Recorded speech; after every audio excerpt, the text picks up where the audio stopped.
Hey, Vinyl community, welcome to another Thursday night Four Horsemen video. I've got with me once again Chris Prophy from Chris Prophy, Musically Obsessed, Gary from Physical Format Rock and Roll, and of course Aaron Mutha Alamere. Tonight we are going to be showing 3 albums in 3 different formats. Could be CDs, could be vinyl, could be cassettes, could be 8 tracks, could be reel to reel, could quad, could be any number of different formats, could be a cereal box cutout record,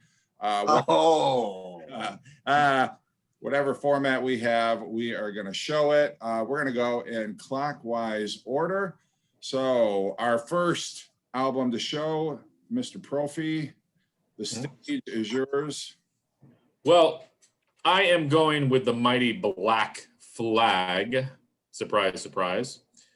And tonight I'm going to be showing each one of these albums I have in cassette, CD, and vinyl. So I'm going to show the Black Flag album, The Process of Weeding Out. I have it on cassette, I have it on CD, and I have it on vinyl. Now, this is an album that a lot of people don't talk about with Black Flag because it's an instrumental album. So you've only got guitar, bass, and drums on it. Henry Rollins is not on this record. There's no singing at all. And as a kid, I really didn't like this record because it's just all over the place. It's very jazzy, actually.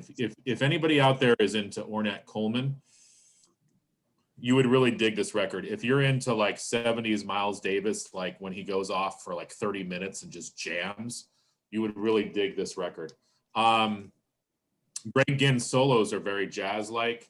There's only 4 songs on the album: Your Last to Front, Screw the Law, The Process of Weeding Out, and Southern Rise. Greg Ginn goes to explain on the back what he's doing in this record, because Black Flag was always sort of pushing the envelope of punk and trying different things. They incorporated some metal into their sound. They incorporated jazz.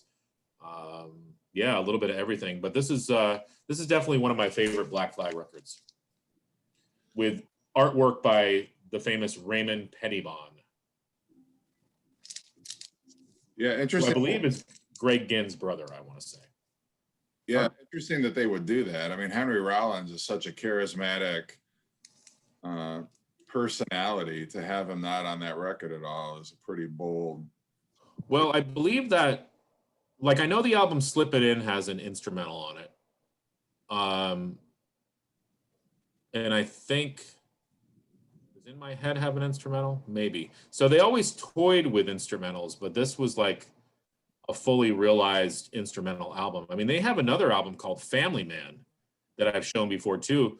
Side A is spoken word and side B is instrumental. So they also did spoken word as well, which was strange for a punk band to do, but they were sort of like an artsy punk band. Mm-hmm. Yeah, so there you go. Never actually heard that.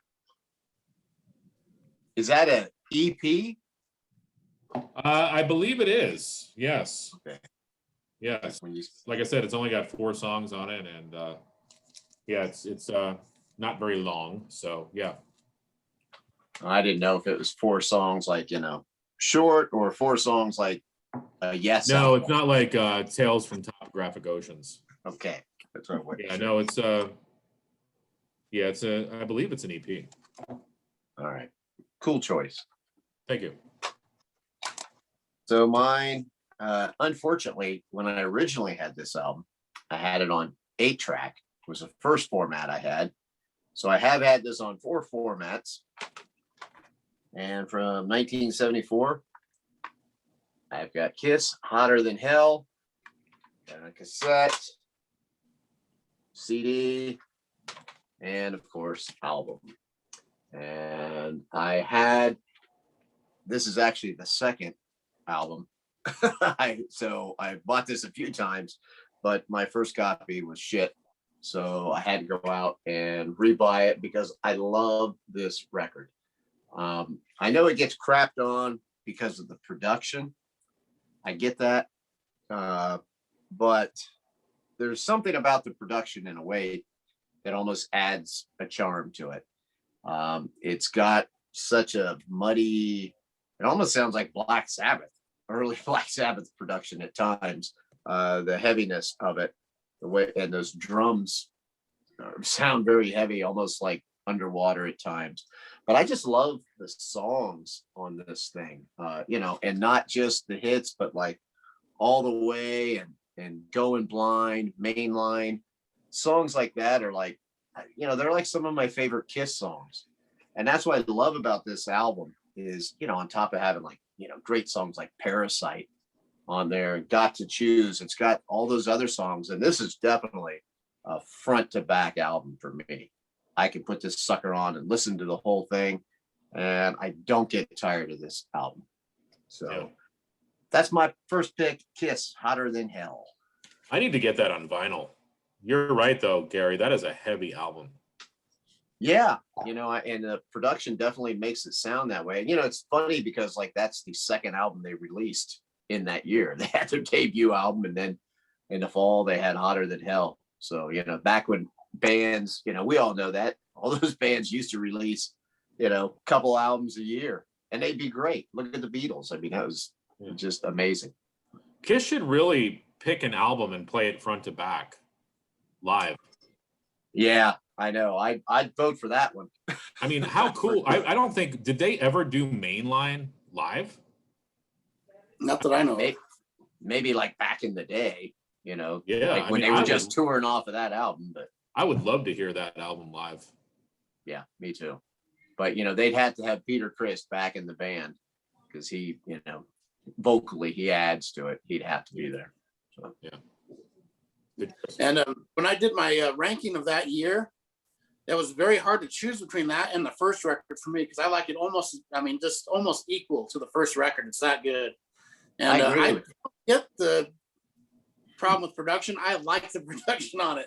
It just gives it that raw heaviness that I love. And if it was more slick, I wouldn't like it as much, I don't think. I love the production. I don't care if it's not perfect, but that's what makes it good to me. That's a good point too. I do kind of wonder like if it did have, because like the production when they went to Dress to Kill was definitely better. If Hotter Than Hell would have been recorded that way, I don't know. Maybe it would take away something from it. Yeah, that's a good point. Well, you're right, because I'm a huge Sam Hain fan, and the Sam Hain records sound like shit, but it adds a mystique to it. You don't want it to sound like a Backstreet Boys record. You know, you want it to be, sometimes those lo-fi albums have more balls to them. Yeah. Can I say that? I was pretty drunk last Tuesday listening to that, and I was rocking out. And that album, I tell you, it's right up there as one of my favorites of all time. I love And it. I love when Paul Stanley goes, "Ooh, got to choose." Yeah. Who's your And watching you, Parasite, some of their heaviest songs. Yeah, I'm gonna go buy. I'm buying that tomorrow, Gary. I am buying that. That's a good record. Yeah, just crank that up and just raw. I like the raw stuff better. I don't like the more produced an album is. Usually, I like it less. That's what I am. So things can definitely get overproduced. You're right. Yes. Yeah, that's how I feel about the Thompson Twins' first album. It's got that gritty, raw, Yeah. like in your Oh, yeah. face, sludgy, Love it. dirty mix that it's just, yeah, just kicks you. any other way. Yeah, Those Good keyboards, man, they were filthy. yeah. Depeche Mode, A Broken Arrow, man, that album. Yeah. Broken, isn't that? Broken Frame. Broken. That's the Modelo talking. Sorry. Yeah, What did I say? The Broken Arrow. I think ABC had a song called Broken Arrow. No, Poison. What's the- I don't know. What's the name of the album? A Broken Frame? Frame. All right. Well, that's my one mistake for tonight. There you go. No more.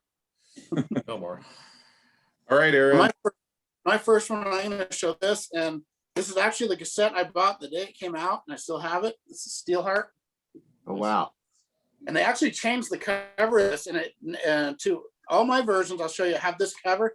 They changed it to just like a heart made out of gems. It said Steelheart, but I have all the original covers, and I've had this since it came out, and I also have it on CD What? and on vinyl. And there you go, JC. Here's the hype. Great album. One of the best singers of the era. I can never say his name right. It's Mike Macevic or something like that, but he has just got an amazing voice, huge vocal range. Of course, the song "Angel Eyes," "I'll Never Let You Go" is a big hit. But there's actually a better slow song on this, a better ballad called "She's Gone," and that has one of the highest vocal parts of any song I've ever heard. Well, anyone who knows that song will know there's a part in that where he just goes really high, and it's a really great song. But this is a really rocking album too. It's got "Love Ain't Easy," killer song, "Can't Stop Me Loving You," song "Sheila," that's really good. Just a great record all the way through. Very underrated. This is a great record. Wasn't the singer in some movie? He was famous for something. I don't think so. There he is, No? right there. He's pretty hot. But this album, you think of them as being, the song "I'll Never Let You Go," but this is a really rocking album, except for the two ballads. It's a rocker. Really good, I don't remember. It's way When did heavier that than come Poison. out? When did that come out? About 87. Let me look. I think it's 87. Oh, okay. No, 1990. Oh crap, I was way off. Oh, 1990. well, there you go. I was Yeah. thinking it was later than 87, but Yeah, okay, it is. I was way off, but I just have always loved this album. Right from the beginning of "Love Ain't Easy," it just that drum and it just chanting "Love Ain't Easy" with the drums coming in, and great record.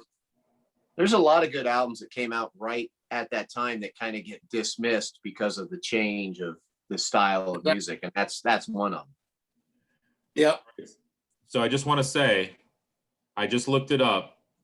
The lead singer of Steelheart, he did the voice of Mark Wahlberg's character in the movie Rockstar. Oh, so you did the singing. There you Yeah. go. I thought I remembered something about that. Yeah. When you were saying, I was thinking something about Rockstar, but but what was? Oh, okay. But they also had the fake band. Wasn't Jeff Pilson part of that or something? I don't know. I can't remember. There's more to that, but Well, yeah. that movie bugged me. I never liked it, so I don't really know much about that movie. It just kind of was like a parody of all these bands I like, so I couldn't get into that movie. So I'm at a loss when you're talking about that one. Did you like I mean, Spinal listen. Tap? Oh, I love Spinal Tap. That's different. That's Spinal Tap's great. I mean, don't listen to what I say. I thought the Depeche Mode album was called Broken. Whatever. Wait, what's it called? Broken Arrow? Yeah, I thought it was called Broken Arrow. Neil Young has a song Frame. called "Broken Arrow." There's the cassette. Ashmo's album is "Broken Frame." Yeah, Don't that guy listen. is hot, Chris. Yeah, He is, right? right. He's seriously one of the best singers of the 90s. He was so good. I think Such an amazing Steve Young has voice. a roller coaster called Steelheart. So listen, if Black Flag and Steelheart got in a fight, who do you think would win? Well, it looks like Yeah, there's no, more guys in Steelheart, so I'm guessing that. Yeah, I think you're right. I don't know. Henry Rollins might beat them all up. Yeah, he's jacked. Well, it depends. Now not that album because he's not on that album. So Right. Oh. So yeah, it's 5 against 3. So there you go. right. All right. Well, Sorry, Jeff. so I am gonna for some of these, it's gonna be multiple copies of multiple formats. And the first one that immediately came to mind is, for me, Pink Floyd "Animals." Nice. Yeah. This record, one of my favorite Pink Floyd albums. So this is the, I think it's 2013 remastered version. This is an original pressing of that album, which does not have a barcode on it. And then this is a later pressing that does have the barcode. on it. This is the cassette version. With the It has a barcode. barcode. Yeah. Yeah, does it? Yep, it's got barcode. And then the interesting thing about the cassette is on side one, Pig's three different ones is split up. So on the first side, you've got the beginning of Pig's three different ones, and then it fades out. And then when you flip the tape over and hit play, it fades back in and you get the rest of the song. So it's very weird. And I owned this first on cassette, so I didn't know if that's how it was or if that, you know, was just an anomaly. This is the original.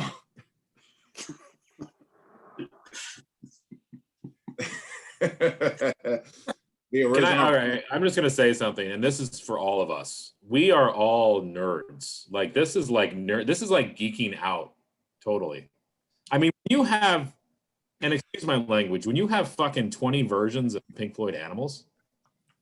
Yeah, well, then that's not even the Pink Floyd record that I have the most of. But so this has got. What's interesting about this is on this version. This was the original CBS release. It says "Pigs on the Wing" Part 1, and 1 is spelled O-N-E.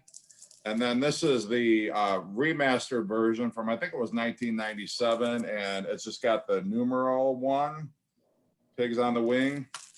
And then this is the Digipack version from a remastered series that was released a few years ago. And yeah, I love that album. It's Pink Floyd's Dark. Wipe the smiles off your faces, God damn it. Does your wife watch this? Because if your wife watches this, she's gonna go, "Why the fuck do you have so many copies of the same album?" You know what? I'm gonna start holding the same album up. I'm gonna be like, this is the Japanese pressing. This is from Australia. This one has the flag on the back. The others didn't. No, honestly, you want to know the reason is the early pressings of that album, the sound is terrible. And when they did the remasters, the sound is vastly improved. If you compare the early pressings of Animals to the remastered version, it's like night and day. But anyway, you know. That's a great choice. I mean, that's probably that's definitely a top 3 Pink Floyd for me. And now, Jeff, you're going to have to probably add another copy when their whole newly remastered one comes out. Oh, I know, most definitely. Yeah, absolutely. I will. And I'm still trying to track down the 8-track. That's just That one too. So Well, if I find, I've got a place that they have some 8-tracks. If I find it, I'll send that to you for sure. You know, that's funny. You talked about that cassette. Because growing up, you know, I used to get either 8-tracks or records when I was a kid. And 8-tracks did that a lot, where they would take a song on, you know, track number 1 and it would fade out, and then track 2, click, then it fades back in. It was years before, like, there were certain songs, like, 'cause I used to have Kiss Rock and Roll Over on 8-track, and I don't know, a couple other ones, and they did that. And I remember, like, when I then rebought the album or the CD later, and I'd hear the whole song, like, as I'm listening, I'm waiting for it to fade out, and it plays all the way through, and you're like, oh, this makes much more sense. This is so much cooler. well, and imagine being a band back in the day when 8-tracks were all the rage, when everybody was buying 8-tracks, you know, at least a lot of people are buying 8-tracks, knowing that no matter how you sequenced your album, it was going to be totally like random how it ended up sounding on the 8-track tape. And so people were going to get a very different listening experience than the people who bought the vinyl. But I believe that 8-track is kind of special though for Animals. I think they put Pigs, both of Pigs on the Wing together. yeah, Like it's linked by a and song. all the tracks are split. The songs, so there's no fade in or out on the 8-track of that one. I think, if I remember right. Yeah. On the 8-track, they think Pigs on the Wing Part 1 and 2 are they're combined together. And it's actually a different version. It's not. They didn't take, you know, the 2 versions on the record and then just splice them together. It's actually a completely different take. And the guitar solo is not David Gilmour. Because how it happens is, you know, Roger Waters sings the first verse which appears on the album, is Pigs on the Wing Part 1. And then there's a guitar solo, which is by Snowy White, who was there live. They used him live in concert. He actually did the guitar solo, and then it goes into the second verse, which is Pigs on the Wing Part 2. But it's all like one continuous song. It's a completely different take. But I mean, it's cool if you're into, you know, oddities and out, you know, rare stuff like that. Yeah, it's Did you say Snowy White? Snowy White is his name. I think he played, and I'm being serious here. I think he played in the King Diamond Band. Did he? Okay. Yeah. Huh. Interesting. I didn't know that. Yeah. He's made solo albums and stuff, I know. I saw Tuco from Wax Ecstatic showing that 8-track, and he was talking about that.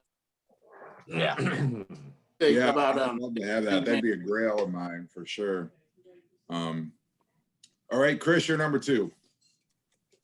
All right. Well, Jeff probably knew I was going to show this one. I'm going with my favorite Monkees album, Monkees Present.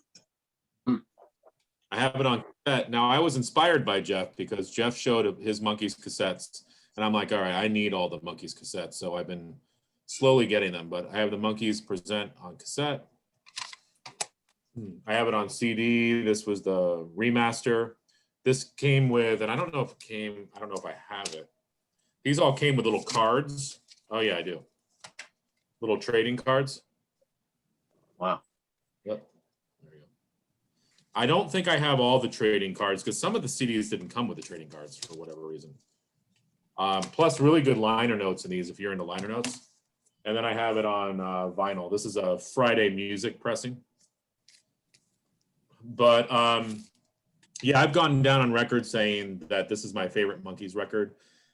And it still is. I love the diversity of this record. Originally, it was going to be a 2-record set when Peter Tork was still in the band. But it's just a great album. I mean, I'm a huge Michael Nesmith fan. And the Michael Nesmith songs on this, you've got Good Clean Fun, Never Tell a Woman Yes. Plus, one of my favorite Monkees songs, Listen to the Band, is on it. And I love the song Oklahoma Backroom Dancer.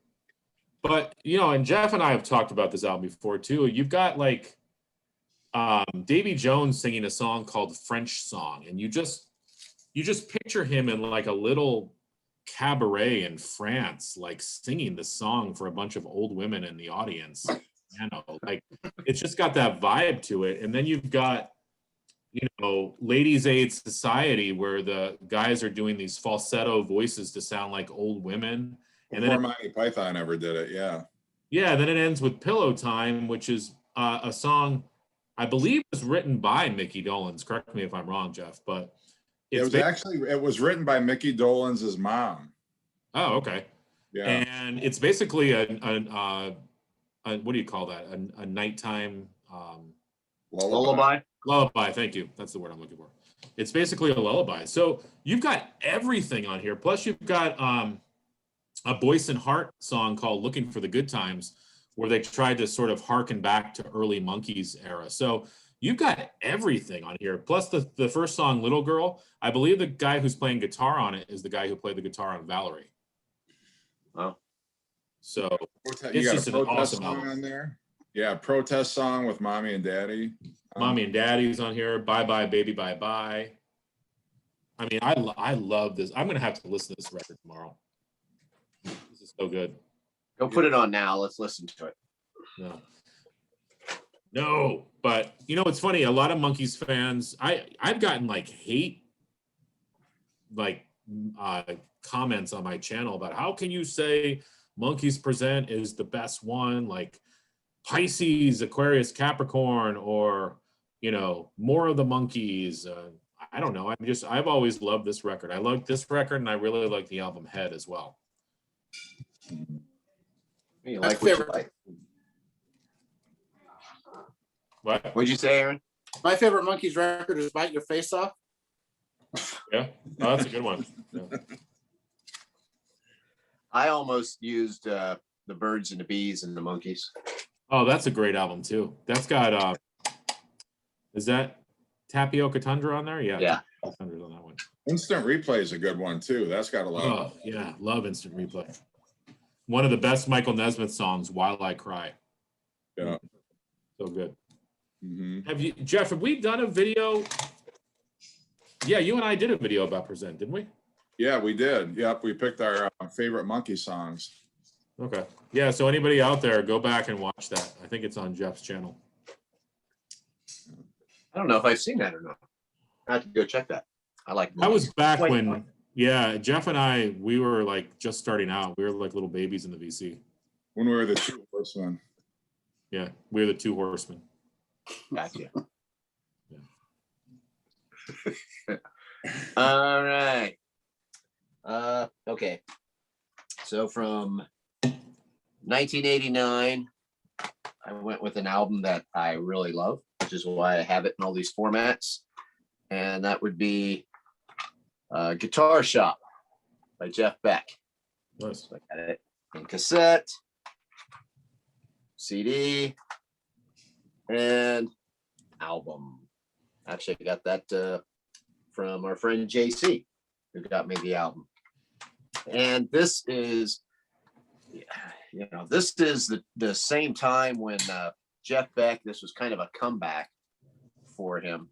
And his last album that he had done before this was like 1985, I think. It was called Flash.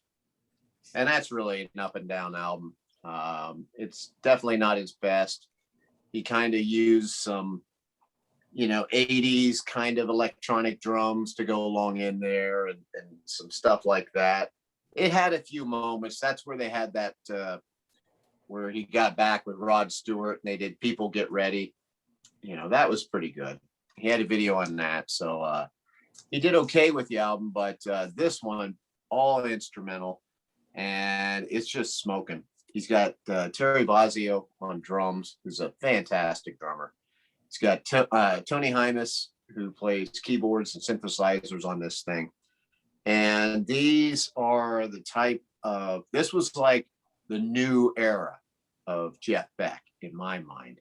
I mean, it's still the same Jeff Beck, but I feel like he modernized his sound a little bit, but he didn't go like, it has more of a timeless feel. Flash to me sounds very much of its time.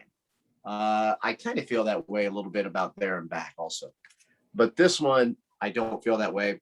I can put this on now, play it from start to finish. It doesn't sound like a dated record to me. His guitar just sings on this thing. I saw this tour. He toured with Stevie Ray Vaughan, and it was just fantastic. One of the things about this album that it's kind of neat. Well, the album itself is this pretty cool looking blue vinyl. But like if you look in the CD here, I'll try to hurry. I don't want to waste some time here. But okay, you open it up. Well, you can't open it up. But anyway, you look here. You look at the picture. And it's when you open this up, it has that picture, but over here on the right, it's got autographs on it. And that's not on the CD or the cassette. So I don't know if that was something that was put on here on this reissue, but I think that's kind of cool. Just a little added something. It's got that nice big picture in there. So, and the vinyl sounds awesome. It's fantastic. One of my all-time favorite Jeff Beck records. So that's why I got it in all those formats. I love it. That's my favorite. Is that hard to find on vinyl? It was for me. It was one of the things when we were, making some of these different videos about albums that were hard to find. I said that was one I really wanted to find. And I think a week or two later, I get it in the mail. So it must be out there. I couldn't find it, but I've never heard that. If I see it tomorrow, I might need to pick it up.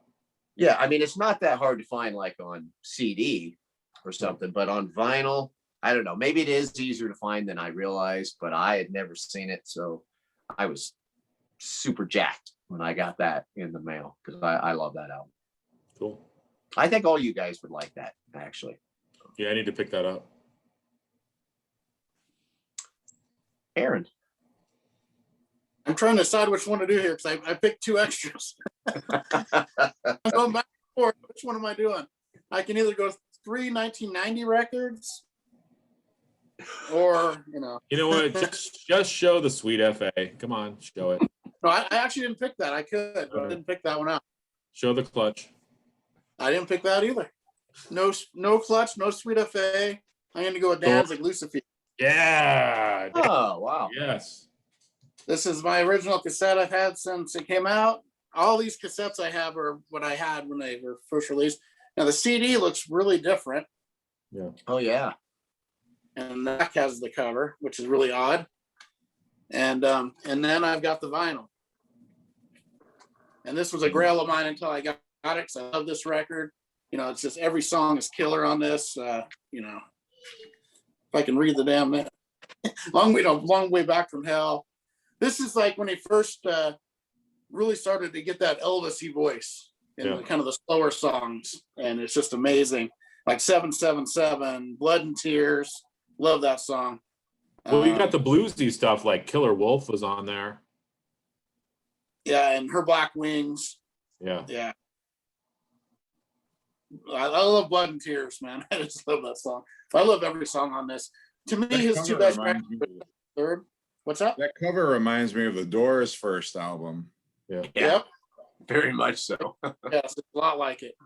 Only it's, you know, red instead of the greenish yellow. Well, what's And crazy to think there's two about. more- Yeah. Glenn Danzig, when he was with the Misfits, of course, he sang a song called Mommy, Can I Go Out and Kill Tonight? Mhm. And you've got him on that album singing Blood and Tears. And this is no joke. He is crooning on that song. Like his voice is beautiful on that song. It's amazing. Absolutely. Yeah. It's one of my Yeah. favorites. There's times this is my favorite Danzig record, and there's times where it's How the Gods Kill. And then 1 and 4 are very close as well. But there's always been a soft spot for me with this one. That's my favorite too. Yeah. Yeah, it's great. It's just so much different, because the first one was just all heavy all the way through. This one had a lot of different ups and downs, you know, with the croon type stuff mixed in with all the really heavy, and it's the heavy stuff on here is just as heavy as anything they ever did too. But But I'll tell you Great. right now on How the Gods Kill, I love the song Dirty Black Summer. oh yeah, God, that song is awesome. I love, and the song How the Gods Kill too. I love that. Yeah. I love that record too, all the way through. Both those I can listen to all the way through, and want to flip it back on again. They're that good. Well, now I need that on vinyl. So tomorrow I got to get Lucifuge, got to get the Jeff Beck record, and I got to get Hotter Than Hell. Damn you guys. Damn you. And Animals. Yeah. All right. Well, the one I'm going to show, this is my favorite album of the 1980s, and it's by a band that I love. This was growing up. This was like my favorite band, second to the Beatles. And I'm talking about the Police. I love this record. And the thing that's interesting about this record is up to this point, the Police didn't feature any synthesizers or any keyboards on their first 3 albums. It was strictly, you know, that power trio. And on here, you've got synthesizers and keyboards, but they're not used in a cheesy 80s kind of a way. They're not used in a way that's like, that shitty 80s production. I mean, when this album came out, I mean, Spirits in the Material World is the first track on this album.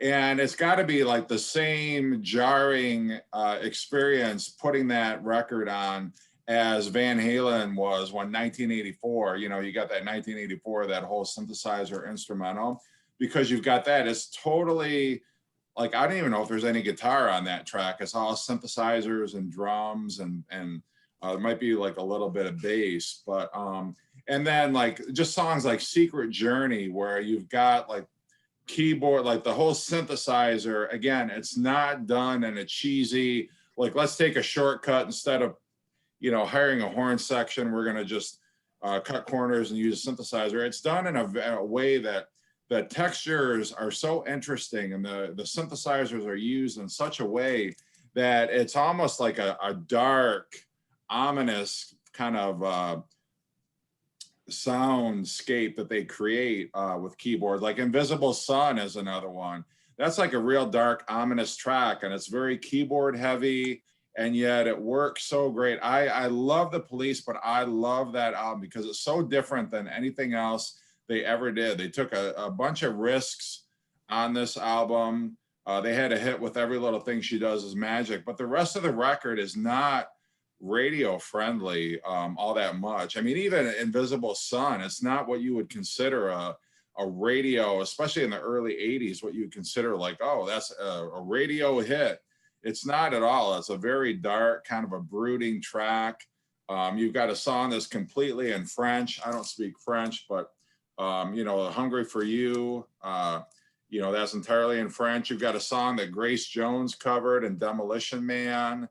And the second side is just, it's fantastic. I love this record. I've got 2 cassette copies of it. And I'm not sure the difference is in the label itself. It's just different. I don't know why. I don't know if it's from a different region. I don't know if it was a record club or whatever. And then I've got 3 versions on CD. I've got, this is the original CD release, which is in the jewel case. And then this was the remastered version, which is in a digipack. And then this is the version, they came out with a box set a few years ago. But this is what was originally in the inner sleeve. They just printed it as a gatefold. But yeah, I love that album to death. Yeah, I get that too. That's one of those albums. You know what, Jeff? I mean, you can't say enough good stuff about that album. I think that album is fantastic. Everything you said about it is true. You know, I remember when it came out and it was like, you know, wow. You know, that song, Spirits in the Material World and Invisible Sun, are just like, to me, some of the best stuff to come out of the 80s. That's just some great music. And that whole album, you're right, it's experimental. The way they use synthesizers is so cool. So many bands use synthesizers that, like, just like you said, you listen to it now, it sounds ridiculous, it sounds dated. That album doesn't. You can put that album on right now, you say, oh shit, did that just come out last week? You know, I mean, that's awesome. That's a great album. And Demolition Man, God, what a great fucking song that is. That bass riff on there. No, no, no, no. Yeah, that gets in your head. That just keeps. And then like the brass on there. The brass is so, it's not like a Chicago song. It's just got a real interesting, and I don't know how they do it, but it's brass, but it sounds different, and I don't know how to characterize it other than, I think it sounds kind of like the way that you know, like when they had ska music, the way they would use horns. It has that kind of sound to it. Added to it. Not that the song itself is necessarily like that, but it has a little bit of that feel, and that's what the horns sound like to me. Yeah. Anyway, yeah, I agree. Great choice. That's another album I need to get. Yeah. You got a lot of shopping to do, Chris, this weekend. You know, and this is a crime. I don't even know if I should say that. I've never heard that album all the way through. Oh wow. Yeah. It's my second favorite by them. What's your first? Zenyatta Mondatta is always one of my favorite, and then that one, but really close. But I like all. Too. Yeah. I don't know why. I've just always liked Zenyatta Mondatta a little bit better. I like the instrumentals on it, the behind the camel, all that stuff. I love all that. The Other Way of Stopping. Yeah, no, that was Zenyatta Mondatta was the first Police album I ever bought. So I love that record. Yeah. Actually, when I lived in New York for high school, I was listening to Zenyatta Mondatta a lot, and I was obsessed with that record at that time. So it's really good album. That Ghost in the Machine's amazing though too. Didn't one of you guys just showed Regatta de Blanc, didn't you? Like on vinyl. I think I did. Yeah, that's one. I got to get that one on vinyl. See, I love That's a that great one too. I think that's cool. It's different than all the rest a little bit. Well, Friday is a great day to shop. Friday, new releases. Yeah, all 5 of their albums are They were a great band. Yeah, they were. All right. Well, I could have shown like all SST bands tonight. Unfortunately, I don't have any Rod McEwen on cassette. I got to get that though. But I'm going with Cinderella Long Cold. Oh yeah. Yes. This is, oh my God. I love this record so much. I got it on cassette. Obviously, I got it on CD and vinyl. Now, the vinyl I got from Aaron, I believe. You sent me this, right, brother? Yeah. Yep. With the, got the hype sticker on there. That's for JC. Yeah. But this is just, you know, a lot of times I don't like when a band just does like a white cover or whatever, unless it's the Beatles. Because I almost feel like it's like, oh, we don't know what to put on there. So, but I think it works for this record. And, you know, anybody who knows Cinderella, Night Songs was, well, Cinderella was a little misunderstood because on the cover of Night Songs, they look like a glam metal band. And they did have some glam to them, but they were more of blues rock and sort of akin to like the Rolling Stones. And they really got into the blues with this record. I mean, it opens up with Bad Seamstress Blues, Falling Apart at the Seams. It opens up with this, you know, like slide guitar in the beginning. And, you know, you got Gypsy Road on here. The ballad, Don't Know What You Got Till It's Gone. Excuse me. But then you've got the title track, Long Cold Winter, which is a blues tune. Coming Home was a hit. They had a lot of hits on this record. I mean, if you like Night Songs, I mean, the song Fire and Ice could have been on Night Songs. And The Last Smile, that was another hit for them. I like this album too because I think Tom Kiefer was doing less screaming and more singing on this record. Yeah, I just think it's classic. And after this album was Heartbreak Station, where they got even more into sort of the blues and sort of country influences. But yeah, they Cinderella made a pretty drastic transformation over 3 records. Mm-hmm. Night Songs, Long Cold Winter, Heartbreak Station, they're like 3 different records. But I mean, and anybody out there who knows Cinderella, you don't like, if you look at the cover of Night Songs, you're gonna, some people who are not into glam metal or whatever, they're gonna be like, I'm not even gonna listen to this record. These guys probably suck. Don't go by the cover. Like, that record is just classic rock and roll. It's just such a good record. And then they followed it with Long Cold Winter, which I think could be better than Night Songs. I don't know. I really like Night Songs, but Long Cold Winter is really good. Same with Long Cold Winter is What'd you say? I was just gonna say, same with Poison's first album. Like, people get turned off by the cover, but that album kicks ass. I just got the new version of that. I think Long Cold Winter really aged really well too. You listen to it now and it sounds almost heavier than what you remember it being. I agree. Yeah, I just got the Friday music version of this. Mhm. And Songs will always, I saw them I think- live on that tour, and it was heavier, like twice as heavy, those songs live. They were on that tour, that Night Songs tour. They were just tearing it up. And they were just like almost metalish, you know. It was really good. Well, But- that's the title track, Night Songs. That's a Oh, heavy. yeah. Yeah. And then Long Cold Winter, like I said, I think it's aged way better than I thought it would when I first heard it. Because you hear it now, it has a lot of pop to it and has all that bluesy stuff, and it's heavier than you remember it being, at least for me. And Heartbreak Station, I never liked as much as a kid. I think because it was like way more bluesy. And I really wasn't into the blues too much as a kid. But now I think that album has aged pretty well too. Yeah, that's a great one too. Yeah. I love all 3. yeah, I think because it's aged well because they did make it bluesy, you know, and blues music is timeless, you know. So when they added that with the heavy, I mean, you know, opening up Bad Seamstress Blues and Falling Apart at the Seams. I mean, man, that when you listen to that, how do you not just, you know, Yeah. You know, it's Aaron singing on Tipsy Tuesday. Yeah. It's just awesome stuff, man. I love it. And I just opened this up and I got the same feeling I did as a kid. Like, how awesome was it opening up? I mean, I remember well, this is probably why Somewhere in Time is my favorite Iron Maiden album.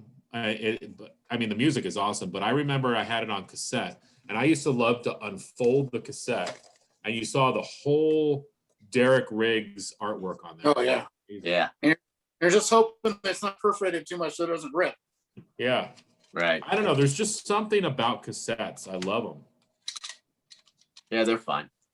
Yeah. What do you got there? Oh, Oh, nice. he's got his. Same thing.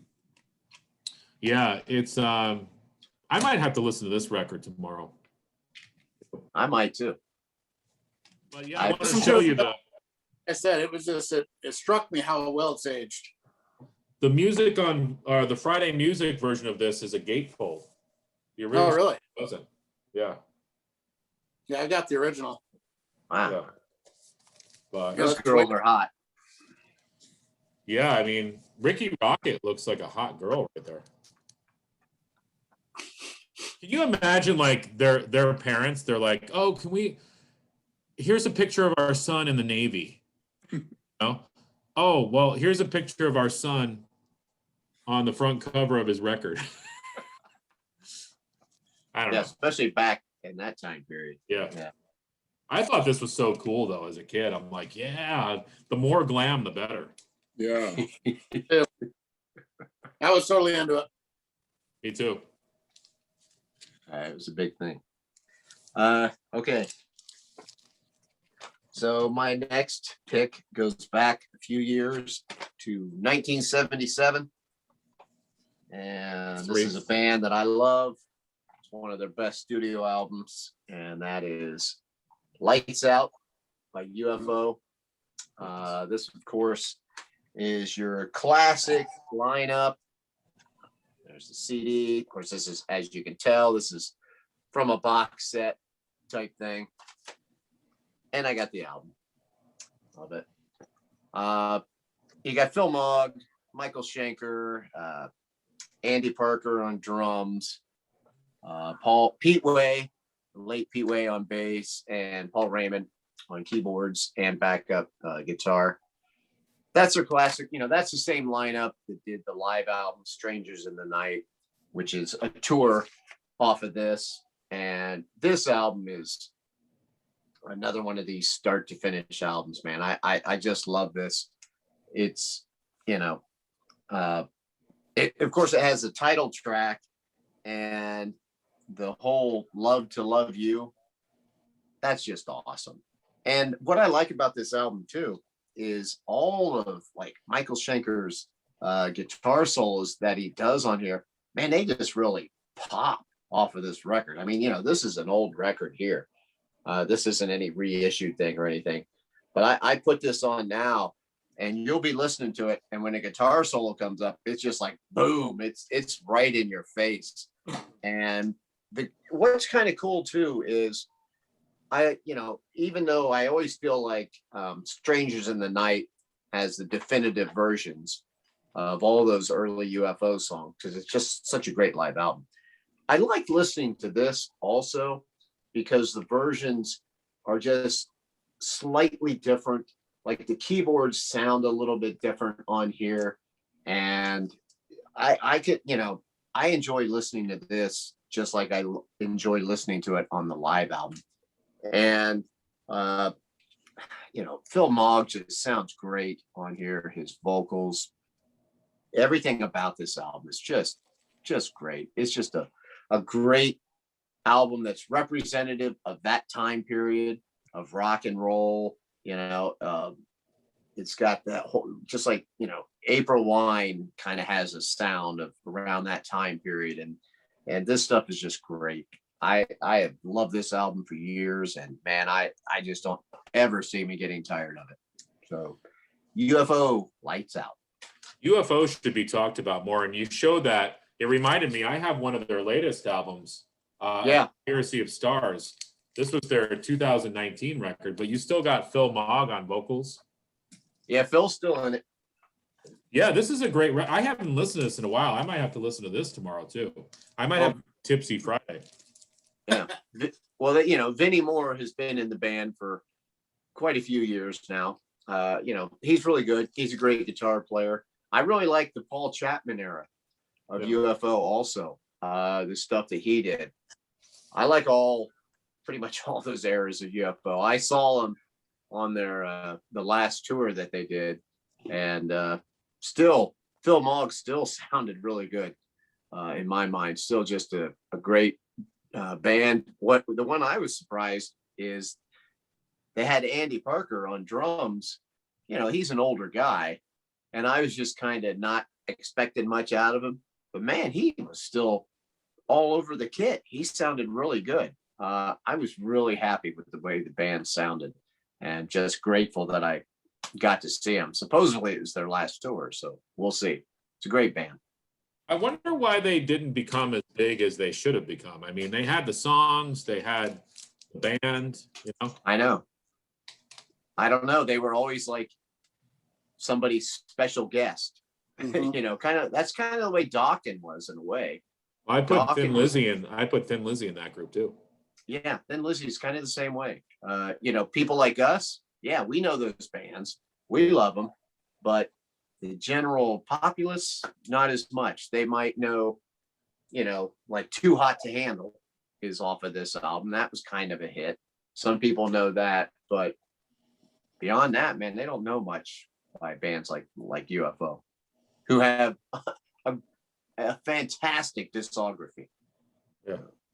Now I need more. I need UFO now on vinyl too. We all need more vinyl. Damn it. I need that Monkeys Present on vinyl. I only have it on cassette. Do you like it? Yeah. Oh yeah. Yeah. I love Monkeys. All right, Aaron. I got three. Like I said, I picked five, so I'm gonna go either M, T, or S.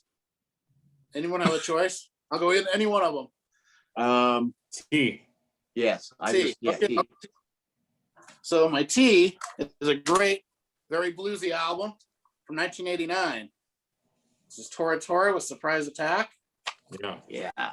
Amazing record. They're kind of not really Cinderella, but they're a little more bluesy and a little more heavy and just as catchy. And here it is, folds out the cassette. And I listened to this so much when it came out. Me and my friends would just drive around, going crazy, listening to it, singing along. With the keg in the Walk- truck. Yeah, well, that was Sweet Buffet, but Yeah. but stuff like Riverside Drive, She's Good, She's Bad. Every time I hear that, I get chills on my arms. I love it so much. Love's a Bitch, 28 Days, just every song. Phantom Rider is that should have been a huge hit. And then, so I always had it on cassette. I went to order it. I don't do this. This is why I don't order stuff online. I went to go order it, and it said autographed copy. So it was like $50. I ordered it, and then this is what it was. It was a CD. So now I have it on CD. And so I was like, instead of been delivered, I kept looking. There was nothing out there, and it was in the mailbox. I was like, you can't put a record in the mailbox. So I don't really buy stuff online too much because I'm just not good. But it's such a great album. I don't mind having it on CD, and the CD is a little different looking. And this album, if you've never heard this, if you like the bluesy hard rock stuff, this is one of my favorite albums ever. And so after that, after I joined the VC, like a month or two after I got in, Todd Guy, the Thrashing Zombie, picked this up and he said, "Oh, it's all right." And I said, "Oh my God, that's one of my grails. Let me trade you something for it." So thank you, Todd. He traded me for it. So now I have it. And there you go, JC, there's a hype sticker for you. Sometimes they put them on the record itself, and they're the older ones. People do that. So, and I just love this album. And I don't know if you guys know this one very well. Do you know this one, Chris? I love that record. Yeah. Yeah. I know it, but I haven't. I like their second album too. Wild America. That's one of my grails is to get that on vinyl. I have it on cassette. Well, what But did yeah, you this trade? dude What did just- you trade him? What did you give him? Like a couple Rod McEwen records for that, or? Yeah, no, I traded him a really great one. It's right when I got that big, I got a great big metal haul back last summer. All these like 200 great metal records. And I said, well, did you see anything on there? It was Gutter Ballet from Sabotage, which is like, Okay. oh, I love it too. But I had been looking for this on vinyl for so long that I was happy to do it. I can always find Gutter Ballet again, hopefully, because I love that one too. But this album here is one of my all-time favorites. Just every song being there, that's slow, Phantom Rider and Being There. It's kind of weird. They end it with a ballad at the end of each side, and the rest of it just kicks ass. And those ballads are so bluesy and killer. And song Guilty, I just love that one too. I love this album. It's a So great that was album. my team. If I was going with them, I was going to go with this one. Love it. Do you If I have was going with leather, that, I was going to go with this one, Salty Dog. I have those on all three formats. So do you have the Leather Records version of What's that? Do you have the Leather Records version of? no, I wish. Yeah. Just the this one. Nice. But yeah, that's such a great record. Oh, I love it. That's my favorite Motley. And me too. That one, Shout of the Devil, are neck and neck, but I've always preferred Fast for Love just a little bit. Just such a great album. So I like how I sneak in a couple extras. Sorry about that, Jeff. No, that's fine. We kind of expect that out of you, Aaron. So Yeah, well, I actually thought we were doing 5 records. So I thought, oh, I'll have no extras this time. Then it's like, oh, it's actually 3. So, And, just to show, I do have those on CD as well. And Salty Dog. Sneak 'em No, all. Show off. Not to change This the one- subject. I just looked up a Rod McEwen cassette. It's hard to see. Like, I've never seen a cassette that opens up like that. It opens up almost like a case. It's hard to see. I've had a couple like that. They're usually plastic. Like, not like jewel case, but they'd be plastic and be like that. And they kind of have a little click thing to close. I had a couple like that. I might need to get some Rod McEwen cassettes. you need to. I think I had a Mamas and a Papas cassette like that, if I remember right. And I had a couple of back when I was younger. All right. Well, the last one I'm going to show, this is my favorite Beatles album. Can't do an episode where there's an opportunity to talk about the Beatles and not talk about the Beatles. This is the Beatles album I have the most copies of. So starting off, these ones are original pressings, and these, they're numbered. This has the dot numbered on it. Some, depending on the pressing, which part of the country these were pressed in. But I've got a couple numbered copies. This is the first one that I've got. This is the second copy I've got. And this one is interesting because it's got an A on it instead of a dot in terms of the numbering on here. And then the next copy I've got, this also has a dot on it before it. So these were all original White Album pressings. This is a late 70s pressing, so you no longer have the embossed, the Beatles on the cover. Now it's just kind of printed on there.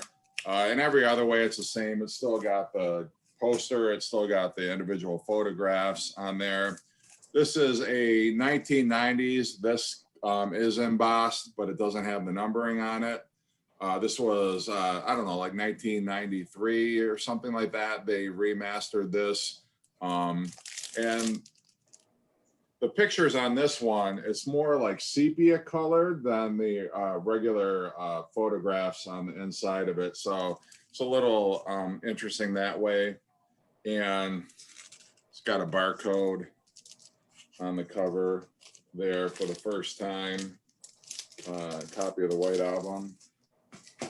This is the remastered copy of the White Album, which is part of the stereo box set remasters. This is the mono copy from the mono box set remastered, and they started numbering them again for these ones. And then you guys have this one too. So this is not, you know, anything. I think you guys all have a copy of this. So Yeah. I won't bother showing that one. And then I've got it on cassette, and this is what the cassette looked like. And actually, when I got this on cassette, it was the first time I realized the album was not officially called the White Album. It was called the Beatles. Because on the spine here, it just says the Beatles Part 1 and Part 2. And I thought, is this the greatest hits? What is this? And then it kind of occurred to me like, no, it's actually the album is called The Beatles. It got named the White Album because people didn't know they needed something to call it apart from that. Those are cool cassettes. This is the original CD release. This version came in the fat box.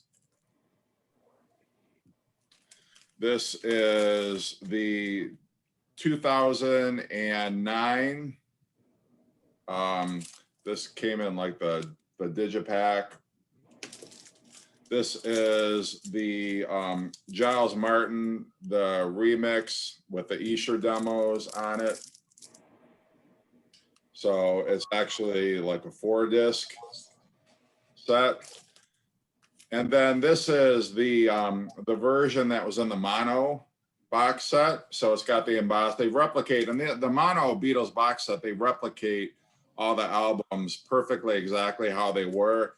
The CDs come out on top instead of on the sides. It's got the embossed cover. It's got the mini poster, mini photographs on this one too. So, I mean, we've already talked about the White Album, so I'm not going to really spend a whole lot of time on that, but it's my favorite Beatles album. My favorite album of the 60s. And anytime I'm in a store, if I can afford it and I see a copy of the White Album and it's one I don't already have, I'm going to pick it up. So, and You have this one? Yeah. Now, I used to have a White Album that was white vinyl, but it had a scratch, so I sold it. Mm-hmm. Is your mono copy open from the top too? Your the record? Yeah, that's how mine is. Mm-hmm. Yeah, that's how you can tell what the mono from the stereo. And the mono mixes are different. Even though that was the Beatle album, they actually spent more time on the stereo mixes. The mono mixes are very different. Like, for instance, the song Helter Skelter, it doesn't fade back in. You know how it fades out, and then the stereo version, it fades back in, and Ringo says, I got blisters on my finger. It doesn't fade back in, it just fades out, and that's the end of it. There's different bird sounds on Piggies, different pig sounds, different pig sounds on Piggies, different bird sounds on Blackbird. Just a lot of different differences in the mixes. So it's worth owning just for that alone if you're interested in that kind of a thing. But That's one of the few copies of vinyl. I have the mono and the original. Did you ever play any of the albums backwards? Oh yeah, Revolution 9, I played backwards for sure. Yeah, I did that when I was a kid on the original copy that I had back then. So.